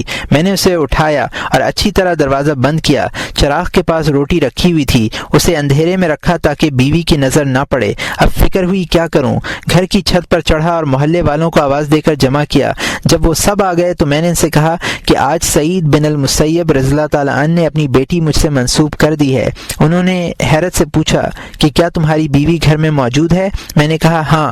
محلے کی عورتیں یہ سن کر میرے گھر آ گئیں، اتنے میں میری والدہ کو بھی پتہ چل گیا، وہ بھی آئیں اور مجھ سے کہنے لگیں خبردار اگر تو 3 دن سے پہلے اس کے قریب گیا، ہم اس عرصے میں سب ٹھیک کر لیں گے۔ 3 دن بعد میں نے دیکھا کہ وہ ایک حسین و جمیل لڑکی ہے، قرآن پاک کی حافظہ ہے، دینی مسائل کا بہترین علم رکھتی ہے اور شوہر کے حقوق سے خوب واقف ہے۔ 1 مہینے کے بعد میں نے حاضری دی، وہ اس وقت باہر مجلس میں تھے۔ میں نے سلام کیا، انہوں نے میرے سلام کا جواب دیا اور کوئی بات نہیں کی۔ جب سب لوگ چلے گئے تو مجھ سے دریافت کیا کہ اس انسان یعنی بیوی کا کیا حال ہے؟ میں نے عرض کیا الحمدللہ سب ٹھیک ہے، اس کا حال ایسا ہے کہ دوست خوش ہوں اور دشمن حسد کریں۔ فرمایا اگر کوئی ناگوار بات پیش آئے تو ڈنڈے سے خبر لینا۔ جب میں گھر واپس آیا تو انہوں نے 20,000 درہم مجھے بھجوائے۔ عبداللہ کہتے ہیں کہ یہ لڑکی جو حضرت سعید بن المسیب نے میرے نکاح میں دی تھی وہی تھی جس سے عبد المالک بن مروان نے اپنے ولی عہد بیٹے ولید کے لیے پیغام بھیجا تھا اور آپ نے یہ پیغام مسترد کر دیا تھا، اور جس کی سزا آپ کو یہ ملی تھی کہ ایک مرتبہ عبد الملک نے کسی ناکردہ گناہ کی وجہ قرار دے کر سردی کے موسم میں 100 کوڑے لگوائے تھے، ٹھنڈے پانی کا ایک گھڑا ان کے جسم پر ڈالا تھا اور کمبل کا کرتا پہنایا تھا۔ حضرت سعید بن المسیب کا شب زفاف میں لڑکی کو پہنچانے میں جلدی کرنا کمال احتیاط اور دینداری کی دلیل ہے۔ اس سے سمجھ میں آتا ہے کہ شہوت کی مصیبت بڑی ہے اور اس کی آگ کو نکاح کے ذریعے ٹھنڈا کرنے ہی میں عافیت ہے۔ شرمگاہ اور آنکھ کے زنا سے بچنے والے کی فضیلت۔ شرمگاہ کے زنا سے بچنے والے کی فضیلت۔ جاننا چاہیے کہ انسان پر تمام شہوتوں میں سب سے زیادہ شرمگاہ کی شہوت غالب ہے، اور یہ ہیجان کے وقت عقل کی سب سے زیادہ نافرمان بھی ہے۔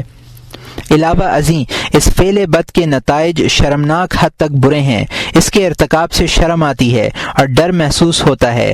اکثر لوگ جو اس فعل کے مرتکب نہیں ہوتے، اس کی وجہ یا تو ان کا عجز ہے یا خوف ہے یا شرم ہے یا اپنے جسم کی حفاظت ہے۔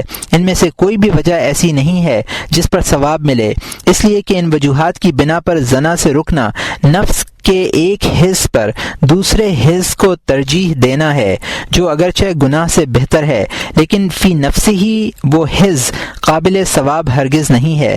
تاہم ان موانع میں ایک اہم فائدہ یہ ہے کہ آدمی گناہ سے بچ جاتا ہے، خواہ کسی وجہ سے بھی بچے۔ فضیلت اور ثواب اس بچنے میں ہے جس کا محرک اللہ کا خوف ہو، اور یہ خوف اس صورت میں ہو جبکہ فعل کے ارتکاب پر مکمل قدرت بھی میسر ہو اور تمام اسباب مہیا ہوں، کسی قسم کا کوئی مانع موجود نہ ہو، خاص طور پر اس وقت جبکہ شہوت صادق بھی پائی جائے۔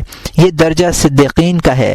اسی لیے سرکار دو عالم صلی اللہ علیہ وسلم نے ارشاد فرمایا من عشق فاقتم فمات فہو شہید۔ یہ حکم اور تاریخ کی حدیث ہے جس کو ابن عباس رضی اللہ تعالیٰ عنہ نے روایت کیا ہے۔ جس شخص کو عشق ہو اور اس نے پاک دامنی اختیار کی، اپنے عشق کو چھپایا پھر مر گیا، وہ شہید ہے۔ ایک حدیث میں ہے کہ 7 آدمی ایسے ہیں جنہیں اللہ تعالیٰ اس دن اپنے عرش کے سائے میں جگہ دے گا جس دن اس کے سوا کہیں سایہ نہ ہوگا۔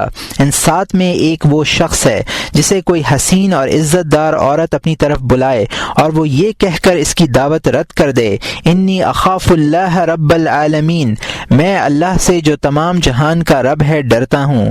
اور یہ بخاری و مسلم کی حدیث ہے جس کو ابو ہریرہ رضی اللہ تعالیٰ عنہ نے روایت کیا ہے۔ حضرت یوسف علیہ السلام کا قصہ مشہور مشہور ہے، انہوں نے اپنی قدرت اور زلیخا کی خواہش اور اصرار کے باوجود گناہ کی طرف قدم نہیں بڑھایا۔ قرآن پاک میں حضرت یوسف علیہ السلام کے اس اعلیٰ کردار کی تحسین کی گئی ہے۔ آپ پاک دامنی اور عفت کے باب میں سب کے امام اور پیشوا ہیں۔ روایت ہے کہ حضرت سلیمان بن یسار بہت حسین اور خوبرو مرد تھے۔ ایک عورت ان کے گھر آئی اور مباشرت کی خواہش ظاہر کی، انہوں نے انکار کر دیا، وہ دوڑتے ہوئے اپنے گھر سے نکل گئے، وہ عورت وہیں رہ گئی۔ سلیمان کہتے ہیں کہ اس رات میں نے خواب میں حضرت یوسف علیہ السلام کی زیارت کی۔ میں نے ان سے پوچھا، کیا آپ ہی یوسف علیہ السلام ہیں؟ انہوں نے فرمایا، ہاں میں ہی وہ یوسف ہوں جس نے ارادہ کیا تھا، اور کیا تو وہ سلیمان ہے جس نے ارادہ بھی نہ کیا؟ اس قول سے حضرت یوسف علیہ السلام نے قرآن کریم کی اس آیت کی طرف اشارہ فرمایا اور اس کے حوالے سے سلیمان کی تعریف کی۔ وَلَقَدْ حَمَّتْ بِهِ وَحَمَّ بِهَا لَوْلَا أَنْ أَرَّىٰ بُرْهَانَ رَبِّهِ پارہ نمبر 12 رکوع نمبر 13 آیت نمبر 24۔ اس سے بھی زیادہ عجیب و غریب واقعہ ان کا یہ ہے کہ وہ مدینہ منورہ سے حج کے لیے روانہ ہوئے، ان کے ساتھ ایک رفیق بھی تھا۔ ان دونوں نے ابوا پہنچ کر قیام کیا، رفیق نے تھیلا لیا اور خریداری کے لیے بازار چلا گیا۔ سلیمان خیمے میں بیٹھے رہے۔ ایک بدوی عورت کی نگاہ ان کے خوبرو چہرے پر پڑی تو دل و جان سے عاشق ہو گئی۔ آپ ایک پہاڑ کے دامن میں مقیم تھے، وہ عورت پہاڑ کی چوٹی پر تھی۔ ان کو دیکھ کر نیچے اتری اور خیمے میں پہنچ کر رک گئی۔ اس کے چہرے پر نقاب تھا اور ہاتھوں میں دستانے تھے۔ جب اس نے نقاب اٹھایا تو ایسا محسوس ہوا جیسے بدلی سے چاند نکل آیا ہو۔ وہ انتہائی حسین و جمیل عورت تھی۔ اس عورت نے کہا، مجھے کچھ دیجیے۔ سلیمان نے سوچا شاید وہ کھانے کی کوئی چیز مانگ رہی ہے، اٹھے اور دسترخوان کا بچا ہوا کھانا اٹھا کر اسے دینا چاہا۔ اس نے کہا کہ میں روٹی نہیں مانگتی، مجھے تو وہ امر مطلوب ہے جو میاں بیوی کے درمیان ہوتا ہے۔ سلیمان نے کہا، تجھے شیطان ملعون بہکا کر یہاں لایا ہے۔ اس کے بعد اپنے گھٹنوں میں سر دے کر زور زور سے رونے لگے۔ اس عورت نے انہیں اس طرح روتے دیکھا تو شرمندہ ہو کر چلی گئی۔ رفیع کے سفر بازار سے واپس ہوا تو اس نے دیکھا کہ روتے روتے سلیمان کی آنکھیں درما گئی ہیں۔ رونے کی وجہ دریافت کی، فرمایا مجھے اپنی بیٹی یاد آ گئی تھی۔ اس نے بے یقینی سے کہا کہ اس سے پہلے کبھی آپ کو اپنی بیٹی یاد نہیں آئی، یہ آج اچانک کیا ہوا؟ غرض جب رفیق نے حقیقت جاننے پر بہت زیادہ اصرار کیا تو آپ نے بدوی عورت کا قصہ سنا دیا۔ وہ شخص قصہ سن کر رونے لگا۔ آپ نے پوچھا، تم کیوں روتے ہو؟ عرض کیا، اس لیے روتا ہوں کہ اگر میں آپ کی جگہ ہوتا تو اس عورت کا مطالبہ رد نہ کر پاتا اور گناہ میں مبتلا ہو جاتا۔ تھوڑی دیر تک دونوں روتے رہے۔ دوبارہ سفر شروع ہوا۔ جب مکہ مکرمہ پہنچے اور طواف و سعی کے بعد حجرہ اسود کے قریب آئے تو سلیمان اپنے کپڑے سمیٹ کر بیٹھ گئے۔ بیٹھے بیٹھے نیند آ گئی۔ خواب میں دیکھتے ہیں کہ خوبصورت دراز قامت مرد ہے، اس کے جسم سے خوشبوئیں پھوٹ رہی ہیں۔ انہوں نے دریافت کیا، آپ کون ہیں؟ اس مرد جوان نے بتلایا کہ میں یوسف ہوں۔ عرض کیا، یوسف صدیق؟ فرمایا ہاں وہی۔ عرض کیا کہ زلیخا کے ساتھ آپ کا حال عجیب ہے۔ فرمایا ابوا والی عورت کے ساتھ تمہارا حال اس سے بھی زیادہ عجیب ہے۔ عبداللہ بن عمر رضی اللہ تعالیٰ عنہ روایت کرتے ہیں کہ میں نے سرکار دو عالم صلی اللہ علیہ وسلم کی زبان مبارک سے یہ واقعہ سنا ہے کہ زمانہ ماضی میں 3 آدمی کسی منزل کے لیے مصروف سفر تھے۔ رات ہو گئی، ایک غار میں قیام کیا۔ اتفاق سے ایک پتھر ایسا گرا کہ غار کا دہانہ بند ہو گیا اور وہ تینوں آدمی اندر رہ گئے۔ پتھر ہٹانے کی جدوجہد کی مگر کامیاب نہیں ہوئے۔ تینوں نے اس امر پر اتفاق کیا کہ اب اس کے علاوہ کوئی راستہ نہیں کہ ہم باری تعالیٰ سے دعا کریں اور اپنے کسی نیک عمل کے حوالے سے نجات کے طلبگار ہوں۔ ایک نے جناب باری میں عرض کیا، الہا تو جانتا ہے کہ میرے والدین بوڑھے اور ضعیف تھے۔ شام کو میں اپنے بچوں اور جانوروں کو کھلانے سے پہلے انہیں کھانا کھلایا کرتا تھا۔ ایک روز اتفاق سے مجھے بازار میں دیر ہو گئی۔ گھر آیا اور جانوروں کا دودھ دوہا اور دودھ لے کر ماں باپ کے پاس پہنچا۔ وہ دونوں سو چکے تھے۔ میں نے انہیں جگانا مناسب نہیں سمجھا۔ وہ رات رات بھر دودھ لیے کھڑا رہا، بچے پاؤں میں لوٹتے رہے اور بھوک کی وجہ سے مضطرب رہے، مگر میں نے مناسب نہیں سمجھا کہ بچوں کو کھلا دوں اور والدین بھوکے رہیں۔ صبح کو بیدار ہونے کے بعد جب انہوں نے دودھ پی لیا تب میرے بچوں نے اپنا پیٹ بھرا۔ اے اللہ، اگر تو یہ جانتا ہے کہ میں نے محض تیری خوشنودی حاصل کرنے کے لیے ایسا کیا تھا تو اس پتھر کو غار کے دہانے سے ہٹا کر ہمیں نجات عطا کر۔ اس دعا سے وہ پتھر ذرا سا سرک گیا، لیکن اتنا راستہ نہیں ہوا کہ وہ باہر نکل سکیں۔ دوسرے شخص نے کہا، اے اللہ، تو جانتا ہے کہ میں اپنی چچا زاد بہن پر عاشق تھا اور اس سے وصال کا متمنی تھا۔ ایک روز میں نے اس سے اپنی خواہش کا اظہار بھی کیا، لیکن اس نے میری بات نہ مانی۔ اتفاق سے ہمارے وطن میں قحط سالی ہوئی۔ جب میری محبوبہ اس تکلیف میں مبتلا ہوئی تو امداد کی طالب بن کر میرے پاس آئی۔ میں نے اسے 120 اشرفیاں دی بشرط یہ کہ وہ میری خواہش پوری کر دے۔ اس نے حامی بھر لی، لیکن جب میں نے صحبت کرنے کا ارادہ کیا تو اس نے کہا کہ مجھے بے آبرو نہ کر، خدا سے ڈر۔ میں خوفزدہ ہو گیا اور اسے جانے دیا۔ اس سے اشرفیاں بھی واپس نہیں لیں۔ جب وہ واپس ہوئی تب بھی اس کی محبت میرے دل میں اس طرح جاگزیں تھی۔ اے اللہ، اگر تو جانتا ہے کہ میں نے تیری رضامندی کے لیے ایسا کیا تو ہمیں اس قید سے نجات دے۔ اس دعا سے وہ پتھر اپنی جگہ سے سرک گیا، لیکن اتنا نہیں سرکا کہ وہ غار سے باہر نکل سکیں۔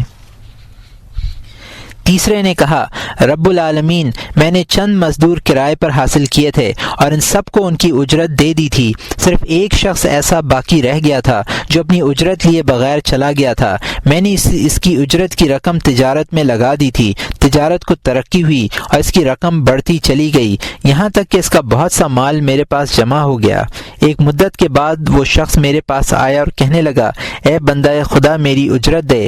میں نے اس سے کہا، یہ سب اونٹ، گائیں، بکریاں اور غلام تیری اجرت ہیں۔ اس نے کہا، کیا تو مجھ سے مذاق کرتا ہے؟ میں نے کہا، یہ مذاق نہیں، تو اپنا مال لے اور جہاں چاہے لے جا۔ چنانچہ وہ اپنے تمام جانور اور غلام ہکا کر لے گیا۔ اے اللہ، اگر میں نے یہ نیک کام تیری رضامندی حاصل کرنے کے لیے کیا ہو تو ہمیں اس غار سے نکلنے کی توفیق دے اور اس پتھر کو ہٹا دے۔ تیسرے شخص کی دعا کے بعد وہ پتھر غار کے دہانے سے ہٹ گیا اور وہ لوگ باہر نکل آئے۔ اور یہاں مترجم نے حاشیے میں لکھا ہے کہ یہ واقعہ صحیح بخاری میں نقل کیا گیا ہے، اور یہاں مترجم کا حاشیہ ختم ہوتا ہے۔ آنکھ کے زنا سے بچنے والے کی فضیلت۔ یہ حال اس شخص کا ہے جو قدرت کے باوجود شرمگاہ کے زنا سے اپنی حفاظت کرے۔ اسی کے قریب وہ شخص بھی ہے جس نے اپنی آنکھ کو زنا سے بچایا۔ خیال رہے کہ زنا کا آغاز آنکھ سے ہوتا ہے، اس کی حفاظت زیادہ اہم ہے، لیکن کیونکہ آنکھ کو دیکھنے سے روکنا مشکل ہے اس لیے لوگوں نے اس سے غفلت برتنی شروع کر دی ہے اور اسے سہل سمجھنے لگے ہیں۔ اس کے گناہ کو اہم نہیں سمجھتے، حالانکہ تمام آفات کا مبدا نظر ہے۔ پہلی نظر اگر اس میں کسی مقصد و ارادے کو دخل نہ ہو معاف ہے، اس پر کوئی مواخذہ نہیں ہوگا، لیکن دوبارہ دیکھنے پر مواخذہ ہوگا۔ سرکار دو عالم صلی اللہ علیہ وسلم ارشاد فرماتے ہیں، لک الاولی و علیک الثانیہ۔ یہ ابو داؤد اور ترمذی کی حدیث ہے جس کو ابو ہریرہ رضی اللہ تعالیٰ عنہ نے روایت کیا، جس کو بریرہ رضی اللہ تعالیٰ عنہ نے روایت کیا ہے۔ تیرے لیے پہلی دفعہ دیکھنا جائز ہے اور دوسری دفعہ دیکھنا قابل مواخذہ ہے۔ علا بن زیاد فرماتے ہیں کہ کسی عورت کی چادر پر اپنی نگاہ نہ ڈال، اس لیے کہ نظر دل میں شہوت کا بیج بو دیتی ہے۔ بہت کم ایسا ہوتا ہے کہ آدمی کسی حسین لڑکے یا عورت کو دوبارہ نہ دیکھے۔ ایک دفعہ اگر نظر پڑ جائے اور دوبارہ دیکھنے پر طبیعت راغب ہو تو اپنے دل میں یہ خیال راسخ کر لے کہ دوبارہ دیکھنا حماقت ہے، کیونکہ یہ عمل دو حال سے خالی نہیں ہے، یا تو وہ صورت اچھی معلوم ہوگی، اس صورت میں نفس شہوت کا مقتضی ہوگا اور شہوت پوری نہیں ہوگی، سوائے حسرت اور محرومی کے کچھ ہاتھ نہ لگے گا، یا صورت بری معلوم ہوگی، اس صورت میں وہ مقصد ہی فوت ہو جائے گا جس کے لیے دوبارہ دیکھا تھا، یعنی لذت کا حصول۔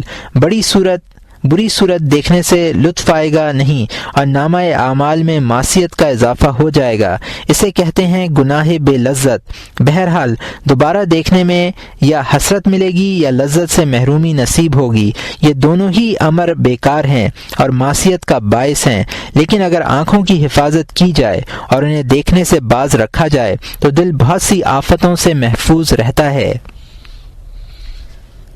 اگر نظر سے خطا ہو جائے اور قدرت کے باوجود زنا سے محفوظ رہے تو یہ بھی کمال توفیق ہے اور انتہائی قوت کا مستدعی ہے۔ ابو بکر بن عبداللہ المزنی رحمۃ اللہ علیہ کہتے ہیں کہ ایک قصائی اپنے کسی پڑوسی کی لڑکی کے عشق میں مبتلا ہو گیا۔ لڑکی کے گھر والوں نے اپنے کسی کام سے لڑکی کو ایک دوسری بستی میں بھیجا۔ قصائی کو علم ہوا تو وہ بھی اس کے پیچھے پیچھے چلا اور راستے میں روک کر اسے گناہ پر اکسایا۔ لڑکی نے کہا ایسا نہ کر، میرے دل میں تیرے لیے اس سے کہیں زیادہ محبت ہے جتنی تیرے دل میں میرے لیے ہے، لیکن میں اللہ سے ڈرتی ہوں۔ عاشق نے کہا تو اللہ سے ڈرے اور میں نہ ڈروں، یہ کیسے ممکن ہے؟ اس نے توبہ کی اور واپس لوٹ گیا۔ راستے میں اسے پیاس لگی اور اتنی شدت سے لگی کہ موت قریب نظر آنے لگی۔ اتنے میں بنی اسرائیل کے انبیاء میں سے کسی نبی کا قاصد آیا اور اس کا حال دریافت کیا۔ اس نے کہا کہ میں پیاسا ہوں۔ قاصد نے کہا آؤ ہم دونوں مل کر دعا کریں کہ اس گاؤں تک پہنچنے کے عرصے میں ہم پر ابر کا سایہ رہے۔ قصائی نے کہا میرے پاس کوئی نیک عمل نہیں ہے جس کے واسطے سے دعا مانگوں، اس لیے تم دعا مانگو۔ قاصد نے کہا بہتر، میں دعا کرتا ہوں، تم آمین کہنا۔ قاصد نے دعا شروع کی، وہ شخص آمین کہتا رہا یہاں تک کہ ایک ابر کا ٹکڑا ان دونوں پر سایہ فگن ہو گیا۔ انہوں نے سفر شروع کیا۔ منزل پر پہنچنے کے بعد جب وہ دونوں ایک دوسرے سے جدا ہوئے تو ابر کا ٹکڑا قصائی کے ساتھ ساتھ چلا۔ قاصد نے اس سے کہا کہ تیرا خیال یہ تھا کہ تیرے پاس کوئی نیک عمل نہیں ہے، اس لیے میں نے دعا کی تھی اور تو نے آمین کہی تھی۔ اب میں یہ دیکھتا ہوں کہ ابر کا وہ ٹکڑا جو ہم دونوں پر سایہ کیے ہوئے تھا تیرے ساتھ ساتھ چلا جاتا ہے، اس کی وجہ کیا ہے؟ مجھے اپنے بارے میں صحیح بتا۔ قصائی نے اپنی توبہ کا واقعہ سنایا۔ قاصد نے کہا کہ اللہ کے نزدیک تائب کی جو قدر و قیمت ہے وہ کسی دوسرے کی نہیں ہے۔ ایک مشہور بزرگ احمد بن سعید اپنے والد سے نقل کرتے ہیں کہ ہمارے ہاں کوفہ میں ایک نوجوان رہتا تھا جو انتہائی عبادت گزار تھا اور ہمہ وقت جامع مسجد میں پڑا رہتا تھا۔ ساتھ ہی وہ انتہائی دراز قامت، خوبصورت اور خوبصیرت بھی تھا۔ ایک حسین عورت نے اسے دیکھا تو پہلی ہی نظر میں فریفتہ ہو گئی۔ ایک مدت تک عشق کی چنگاری اس کے دل میں سلگتی رہی، لیکن اسے اپنی محبت کے اظہار کا موقع نہ ملا۔ ایک روز وہ نوجوان مسجد جا رہا تھا، وہ عورت آئی اور اس کا راستہ روک کر کھڑی ہوئی اور کہنے لگی نوجوان پہلے میری بات سن لو، اس کے بعد جو دل میں آئے وہ کرو۔ لیکن نوجوان نے کوئی جواب نہیں دیا اور چلتا رہا یہاں تک کہ مسجد میں پہنچ گیا۔ واپسی میں وہ عورت پھر راستے میں کھڑی نظر آئی۔ جب نوجوان قریب پہنچا تو اس نے بات کرنے کی خواہش ظاہر کی۔ نوجوان نے کہا یہ تہمت کی جگہ ہے، میں نہیں چاہتا کہ کوئی شخص مجھے تمہارے ساتھ کھڑا دیکھ کر تہمت لگائے، اس لیے میرا راستہ نہ روکو اور مجھے جانے دو۔ اس نے کہا خدا کی قسم میں یہاں اس لیے نہیں کھڑی ہوئی ہوں کہ مجھے تمہاری حیثیت کا علم نہیں ہے یا میں یہ نہیں جانتی کہ یہ تہمت کی جگہ ہے۔ خدا نہ کرے کہ لوگوں کو میرے متعلق بدگمان ہونے کا موقع ملے، لیکن مجھے اس معاملے میں بذات خود تم سے ملاقات پر اس امر نے اکسایا ہے کہ لوگ تھوڑی سی بات کو زیادہ کر لیتے ہیں اور تم جیسے عبادت گزار لوگ آئینے کی طرح ہیں کہ معمولی سا غبار بھی اس کی صفائی کو متاثر کر دیتا ہے۔ میں تو 100 بات کی ایک بات یہ کہنا چاہتی ہوں کہ میرے دل و جان اور تمام اعضاء تم پر فدا ہیں اور اللہ ہی ہے جو میرے اور تمہارے معاملے میں کوئی فیصلہ فرمائے۔ راوی کہتے ہیں کہ وہ نوجوان عورت کی یہ تقریر سن کر خاموشی کے ساتھ کوئی جواب دیے بغیر گھر چلے گئے۔ گھر پہنچ کر نماز پڑھنی چاہی، لیکن نماز میں دل نہیں لگا اور سمجھ میں نہ آیا کہ کیا کریں۔ مجبوراً قلم کاغذ سنبھالا، اس عورت کے نام ایک پرچہ لکھا۔ پرچہ لکھ کر گھر سے باہر آئے، دیکھا وہ عورت اسی طرح راہ میں کھڑی ہوئی ہے۔ انہوں نے پرچہ اس کی طرف پھینک دیا اور خود تیزی سے گھر میں داخل ہو گئے۔ پرچے کا مضمون یہ تھا بسم اللہ الرحمن الرحیم، اے عورت تجھے یہ بات جان لینی چاہیے کہ جب بندہ اپنے خدا کی نافرمانی کرتا ہے تو درگزر سے کام لیتا ہے، جب وہ دوبارہ اسی معصیت کا ارتکاب کرتا ہے تب بھی وہ پردہ پوشی فرماتا ہے، لیکن جب اسی معصیت کو اپنا مشغلہ اور پیشہ بنا لیتا ہے تو پھر ایسا غضب نازل فرماتا ہے کہ زمین و آسمان، شجر و حجر اور چوپائے کانپ اٹھتے ہیں۔ کون ہے جو اس کی ناراضگی کا تحمل کر سکے؟ جو کچھ تو نے کہا ہے اگر وہ غلط ہے تو اس دن کو یاد کر کہ آسمان گلے ہوئے تانبے کی طرح ہوگا اور زمین دھنی ہوئی روئی کی طرح، اور تمام لوگ جبار عظیم کے آگے سر بسجود ہوں گے۔ خدا کی قسم میرا اپنا حال یہ ہے کہ میں اپنے نفس کی اصلاح سے عاجز ہوں، اس صورت میں دوسرے کی اصلاح کرنا میرے لیے ممکن نہیں ہے، اور اگر تیرا کہنا سچ ہے تو میں تجھے ایک ایسے طبیب کا پتہ بتلائے دیتا ہوں جو تمام زخموں اور مرضوں کا شافی اور تسلی بخش علاج کرتا ہے۔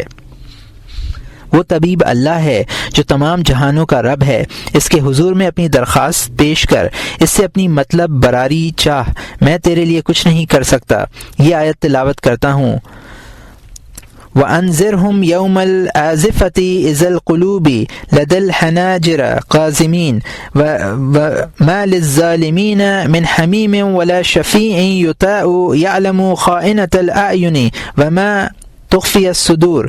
پارہ نمبر 24، رکوع نمبر 7، آیت نمبر 18 اور 19۔ اور آپ ان کو ایک قریب آنے والے مصیبت کے دن سے ڈرا گئے جس وقت کلیجے منہ کو آ جائیں گے اور غم سے گھٹ گھٹ جائیں گے۔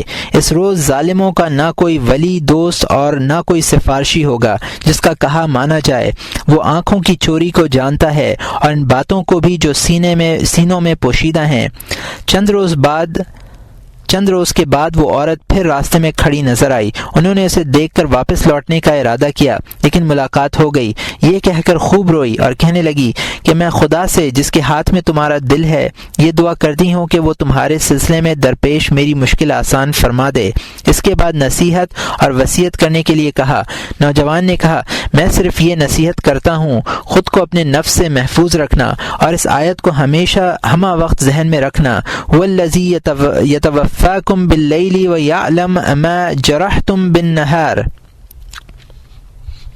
پارہ نمبر 7، رکوع نمبر 12، آیت نمبر 60۔ اور وہ ایسا ہے کہ رات میں تمہاری روح کو قبض کر دیتا ہے اور جو کچھ تم دن میں کرتے ہو اس کو جانتا ہے۔ راوی کہتا ہے کہ یہ نصیحت سن کر وہ عورت بہت زیادہ روئی اور دیر تک روتی رہی۔ جب افاقہ ہوا اپنے گھر پہنچی اور کچھ عرصے عبادت میں مشغول رہ کر مر گئی۔ وہ نوجوان اسے یاد کر کے رویا کرتا تھا۔ لوگ کہتے کہ اب رونے کا کیا حاصل، تم نے تو اسے اپنی طرف سے مایوس کر دیا تھا۔ وہ جواب دیتا، میں نے پہلے ہی روز اس کی خواہش نفس کو ذبح کر دیا تھا اور اپنے اس عمل کے سلسلے میں یہ سمجھتا تھا کہ یہ عمل ذخیرہ آخرت ہوگا، لیکن اب ڈرتا ہوں کہ کہیں یہ ذخیرہ واپس نہ ہو جائے۔